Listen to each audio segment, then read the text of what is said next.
m'appelle Veihire Pohue Kadusto. Je suis enseignante au collège de Tiperui, j'enseigne le français et je suis également auteure pour le groupe de danse Tamari Tiperui à l'occasion des Heiva depuis l'année 2004 jusqu'à l'année 2010.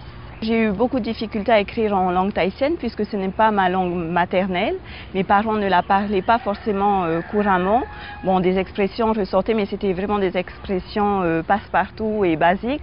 Et donc j'ai appris le tahitien à l'école et spécialement au lycée. Voilà, et donc ça a été un défi pour moi de devoir écrire en tahitien puisque nous sommes amenés à écrire pour un heiva et donc la langue tahitienne est dominante pour ce type d'écrit. Donc c'est vrai que pour des textes de heiva, il faut avant tout faire passer une histoire et surtout faire passer des émotions. Et donc on touche un peu à l'affect du public et on essaye d'appeler un peu la fonction impressive de l'écriture, donc faire passer des émotions à travers des mots, à travers un spectacle.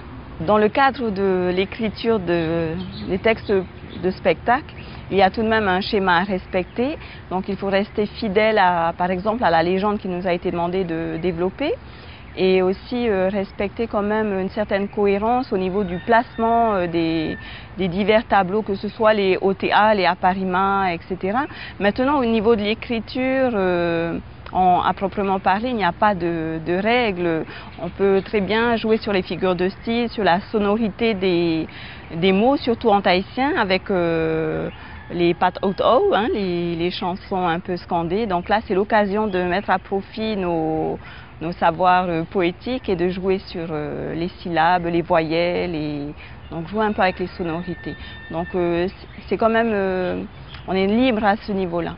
J'avoue qu'en langue tahitienne, peut-être que dans ma façon d'écrire, en tout cas, je m'inspire beaucoup des figures de style que l'on emploie plus couramment dans la langue française, comme les métaphores, la personnification.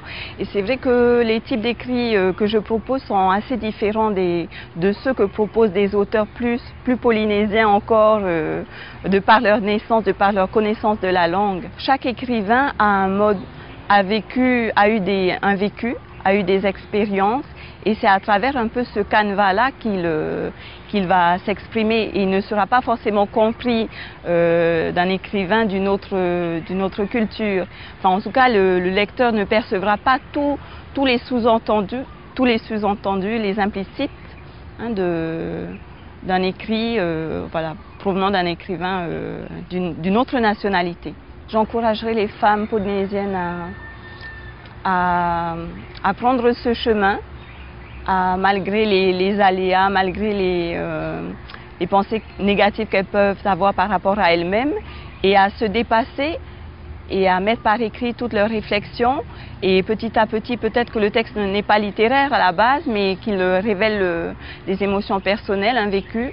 Et après, j'encourage à ce que ce texte soit partagé, qu'il puisse être lu. Et de toute façon, derrière un texte, il y a forcément un message. Et donc, osez écrire.